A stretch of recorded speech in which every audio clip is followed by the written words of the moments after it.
Are you ready to become better? Yes. Okay. This is what we've been all about this, our lives. Many lives.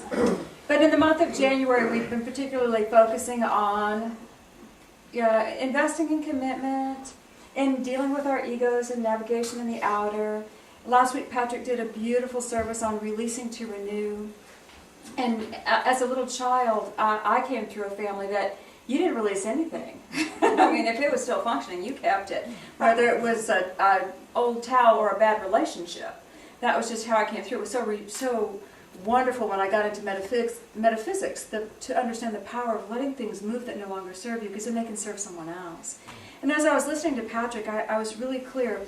You know, and you may have said this, but it came in my brain this way.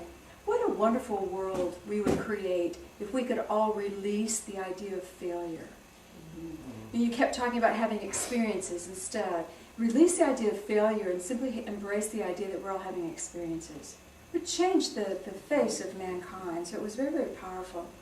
So today we're really going to take a few minutes to talk about becoming better. Better, better, better. A better model than you currently are. You want to stay exactly where you are as you are? No. Well, that's a small percentage. Y'all like where you are? No. Better? But is it good? Is it all you want to achieve? No. Have we reached our pinnacle? No. Do you know when death sets in? When you stop growing, you start to die. And sometimes the death process can be 20, 30, 40 years. How fun is this? We want to continue to grow. We want to continue to evolve. We want to continue to become better and better as we go. And we know what better feels like, don't we? Mm-hmm. It feels when that presence of God is resting in us, like the choir sang. When we feel Spirit, God's love, God's presence, our higher self, we are cooking, divine ideas are flowing, it's magical. And when we can hold that energy and go out into the world, how happy are we? We are just a little ball of light, sharing love with the world, and all is right in ours. And we do that, don't we, for a couple days, maybe? And then our focus goes to the challenge. Whoop, there's a challenge. And the minute the challenge becomes bigger than our light, we've diminished. And then we don't feel as good, do we? So our goal is to be more and more one with that spiritual being. The age-old problem, how do I walk on this earth and remember who I am? And then the second problem, how do I walk on this earth, remember who I am, and remember who you are? Mm-hmm. Instead of walking on this earth remembering who I am and wanting you to get out of my way. Because oftentimes we'll do that. We feel empowered, inspired, and God, I'm on a mission from God, and the waves better part. But remember, I'm on a mission from God, but so are you. Remember who I am and remember who you are, and walk accordingly. So, our spirit expresses the best it can through the beliefs, ideas, and behavior that are dominant in our consciousness. Our higher self expresses the best it can through the beliefs, ideas, and behavior that is dominant in any given moment in our consciousness. Which is why we look like so many different people. It's why some days we're cooking and some days we're crying, you know. Altering behavior is really the key. Altering behavior. And behavior is complex. The seminary is getting ready to dive into the Beatitudes. And Jesus came in his time, and all the Beatitudes were altering behavior. If you think about it. Blessed are the meek, they'll inherit the earth. Don't worry if you're lower in consciousness or lower in financial. Don't worry. You're still open to receive. Blessed are the merciful, for they shall gain mercy. You give mercy, you give it, it's going to return to you. This is a good thing. Blessed are the pure in heart, they'll see God. He was taking their focus from the outer to the inner, because these people were living in a society where value was measured by outer achievement. Is that foreign to you? No. No, it's not. We still live in a society where value is measured by outer achievement. But he took their focus to the outer and said, you are still valuable. You're having these experiences, you're valuable. These are very valuable qualities, behavioral qualities that you can embrace, and they will lead you to a place of greater touching of God and greater knowing of God.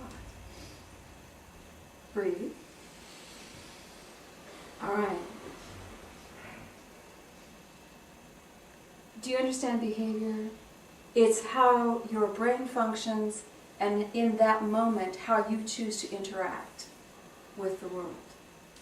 And a lot of us have canned behavior. When I stand at the podium, I'll have a certain demeanor. I won't pull up my chair, kick my feet up, pop a soda, and talk to you. I might do that in my living room. Do you see? We all have behavior. The problem is that oftentimes we go to that canned behavior without thought. When I am at the office, I need to kick butt and take names. Do you really? That eliminates you really seeing what's happening in the office, doesn't it? Do you understand what I'm saying? All right. This is what we want to start with. So, beginning to change our behavior starts with coming back to focus on self, coming home to self. You've all heard the term energy follows thought. Think of all your thoughts every day, and where is your energy at the end of the day? It's everywhere. You're beyond amoeba. You're everywhere. If energy is followed thought, your energy is out, roaming, it's here, it's there, it's on this continent and that continent and this financial problem and this, and you're just splashed. Bring your energy home to yourself. If every night we just brought our focus back to us and ended our day saying, I am child of God, I am pure in heart, I am merciful, I am good, and bring the focus back to you. You would be surprised how much energy would return to the physical body for you to be empowered. Remember, your higher self flows the best that it can through your behavior. If you are spread throughout the universe, how present can you be in this moment? Small, little, simple tasks you can do every night. Let's do it right now. Just shut your eyes for a moment and just say to yourself, I lovingly bring back all of my energy from any thought, person, place, or thing. I bring my energy back to myself. Can you feel yourself coming back? A couple can. How about the rest of you guys? Yes. Now, ask that this energy return to your higher self.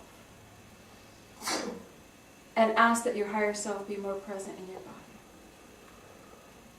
Can you feel the shift? All right, you can open your eyes. This is a little thing that you can do every day.